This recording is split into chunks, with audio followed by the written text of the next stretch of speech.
Olá, aqui é Diego Carneiro e hoje daremos continuidade ao nosso curso de Microeconomia Avançada. Hoje continuaremos com o assunto Preferências e Escolhas, na parte 2. Trataremos especificamente das regras de escolha. As regras de escolha são uma abordagem alternativa às regras de preferência. É uma outra maneira de eu tratar o comportamento de escolha, dos agentes. Nós denotamos essas regras de escolha por esse conjunto, de dois termos, esse B estilizado e essa função C. O B estilizado ele vai ser uma família dos subconjuntos não vazios de X. Ou seja, cada elemento de B é um subconjunto de X.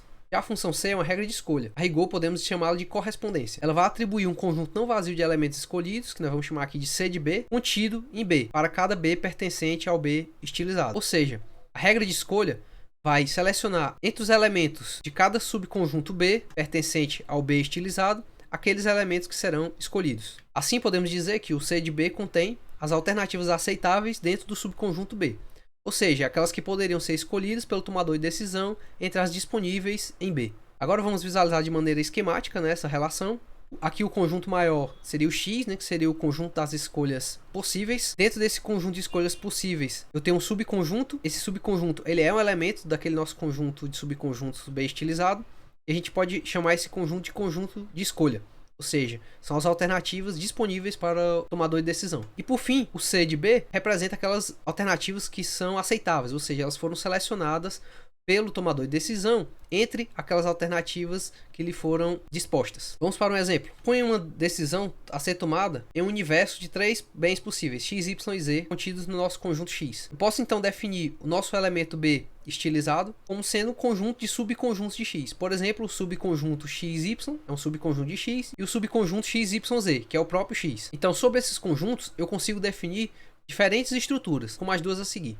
Na primeira estrutura, nós denotamos o nosso B estilizado e C1 como sendo a regra de escolha, em que essa regra de escolha se dá da seguinte maneira. Uma vez que o indivíduo se depara com um subconjunto X e Y, ele escolhe sempre X. Já quando ele se depara com o subconjunto X, Y e Z, o indivíduo também escolhe X. Portanto, X sempre vai ser escolhido, não importa qual será o conjunto de decisão. Já na segunda regra de escolha, nós temos um C2, em que esse C2 é tal que, quando o indivíduo se depara com um conjunto X e Y, ele escolhe X. Mas quando se depara com o conjunto x, y, z, ele escolhe o subconjunto XY. Então o conjunto x e y aqui são as alternativas aceitáveis. Quando a gente está trabalhando com estrutura de escolha, a gente tem que impor algumas restrições para que o comportamento do tomador de decisão seja razoável. Uma dessas restrições é o que nós chamamos de axioma fraco da preferência revelada. Vejamos, se eu tenho uma estrutura de escolha que é dado pelo nosso B estilizado e C, eu digo que ela vai satisfazer o nosso axioma fraco da preferência revelada se mantém as seguintes propriedades. Se para algum B, com x e y pertencente a B, nós temos que x pertence ao conjunto de escolhas aceitáveis. Então, para todo B' com x e y pertencente a B' e y pertencente ao conjunto de escolhas aceitáveis, nós necessariamente temos que x também pertence ao conjunto de escolhas aceitáveis.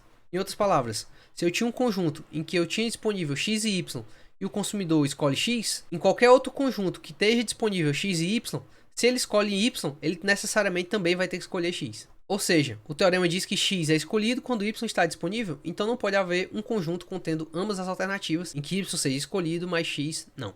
Algumas vezes é conveniente expressar o axioma fraco por meio da seguinte notação, que é a notação semelhante às de relação de preferência, mas com um asterisco. Então a gente pode definir o seguinte: dada uma estrutura de escolha, a relação de preferência revelada, ela pode ser definida por. Então x vai ser revelado preferível a y, se e somente se existe algum b tal que, se xy pertence a B, x pertence ao conjunto de alternativas aceitáveis de B.